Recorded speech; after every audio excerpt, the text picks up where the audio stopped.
Hi hello నేను Mahesh Vitta. Please do subscribe to JM TV.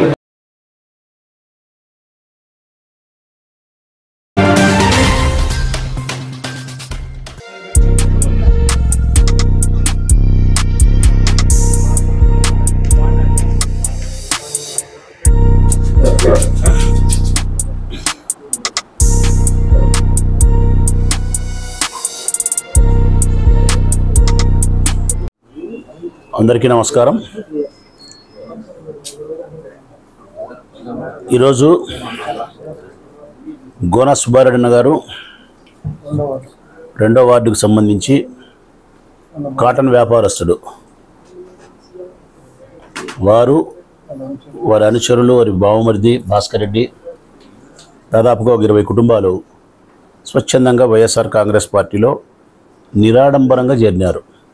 ఏ హంగు ఆర్భాటాలు లేకుండా స్వచ్ఛందంగా కేవలం జగన్మోహన్ రెడ్డి గారి యొక్క సంక్షేమ పాలనకు ఆకర్షితులై ప్రొద్దుటూరు నియోజకవర్గంలో ఎమ్మెల్యే అభివృద్ధి చేసినాడు. ప్రొద్దుటూరును ఇంకా మన ఊరిని అభివృద్ధి చేసుకునే దానికోసం మనందరం వైఎస్ఆర్ కాంగ్రెస్ పార్టీకి, ఎమ్మెల్యే గారికి, రాచమల్లుకు సహాయపడడం, తోడ్పాటు అందించడం మన బాధ్యత అని చెప్పి వ్యాపారస్తులు చేయూతనిచ్చే భాగంగా కాటన్ వ్యాపారానికి సంబంధించిన గోనా సుబ్బారెడ్డి అన్న, వారి అనునీయులు, వారి కుటుంబ సభ్యులు, బంధువులు 20 కుటుంబాలు స్వచ్ఛందంగా వైఎస్ఆర్ కాంగ్రెస్ పార్టీలో చేరినందుకు చాలా సంతోషపడతా ఉన్నా. మనస్ఫూర్తిగా ఆ కుటుంబాలకు శుభాకాంక్షలు తెలియజేస్తూ స్వాగతం పలుకుతా ఉన్నా.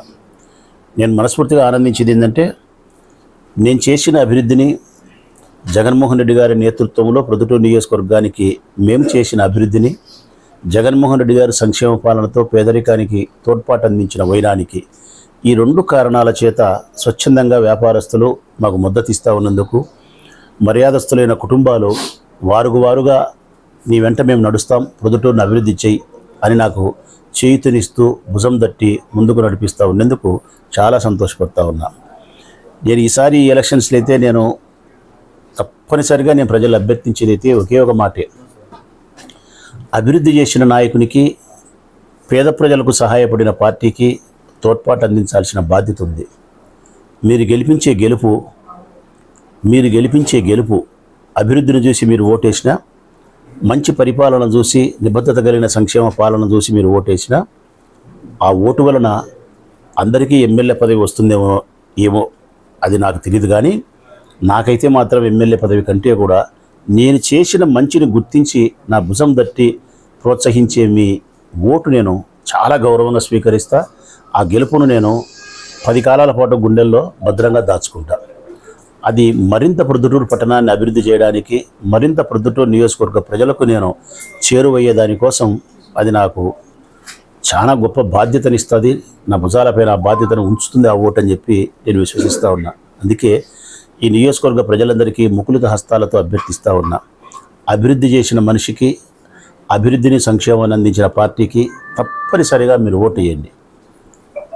ఓటు వేసే ముందు, మరొక 12 రోజుల్లో ఓటు వేసే ముందు ఆలోచించండి, అప్రమత్తులై వ్యవహరించండి.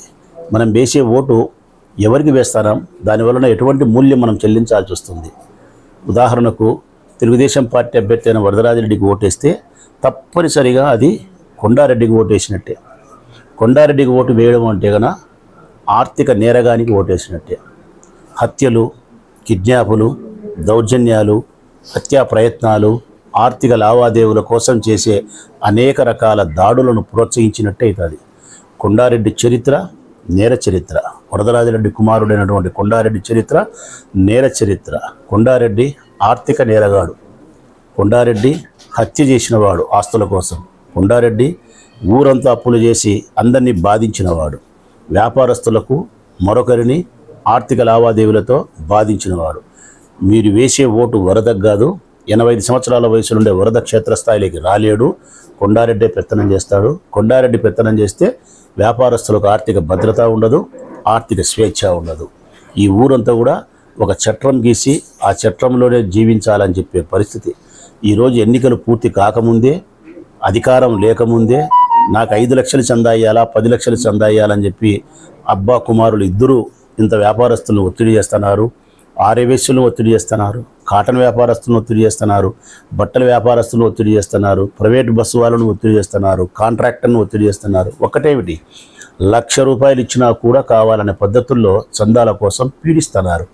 మరి ముందు అధికారం లేనప్పుడే నువ్వు 5 లక్షలు ఇవ్వాలా, నువ్వు 10 లక్షలు ఇవ్వాలని చెప్పి చేస్తే రేపొద్దున పొరపాటున అధికారం లేకొస్తే వ్యాపారస్తులకు భద్రత ఉంటుందా? ఈవి సుధాకర్ రెడ్డి పైన దాడి చేసింది కొండారెడ్డి, ఆర్థిక లావాదేవీలు కాదా? శివగణేష్ పైన దాడి చేసినది ఆర్యవేశ్యుని పైన, ఆర్థిక లావాదేవీలు కాదా? ఒక బ్రాహ్మణుడైన ఆయుటను చంపింది భూమి కోసం, ఆస్తి కోసం కాదా? అనేక మందికి చాలామందికి ఒకరేమిటి, రాజేశ్వరరెడ్డి సినీ హబ్బు బాకీ, మాలపాటి సత్యం బాకీ, ఆయన ఉద్ది ఓబయ్య తమ్ముడు బాలుడు బాకీ, మా స్నేహితుడు నందం సీతారామయ్య, నందం ఈశ్వరయ్య కుమారుడు బాకీ. ఒకరేమిటి, ఒక 100 పేర్లు చెప్పగలుగుతా. 2009 నుంచి బాకీలు, ఒక్కరికి బాకీ కట్టిన వైనాలు లేవు.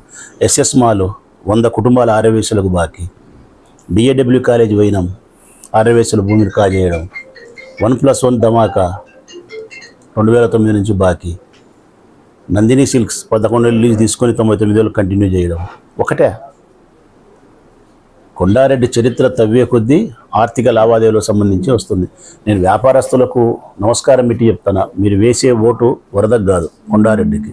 కొండారెడ్డి గ్యాంగ్ స్టార్, కొండా గ్యాంగ్, అతని చేతిలోకి పెత్తనం పోతే వ్యాపారస్తులు మాత్రం పూర్తిగా ఆర్థిక భద్రతకు లోపిస్తుంది, ఆర్థిక స్వేచ్ఛ లోపిస్తుంది. ప్రొద్దుటూరు అంతా కూడా వేరే టైప్లోకి వెళ్ళిపోయే పరిస్థితుంది. కాబట్టి జాగ్రత్త పడండి, అప్రమత్తులై ఆలోచించండి.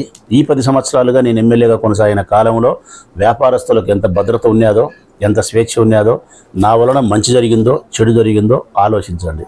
మీకు నా వలన మంచి జరిగింటే నాకు ఓటేయండి, నా వలన చెడు జరిగింటే ఓటు వేయద్దు.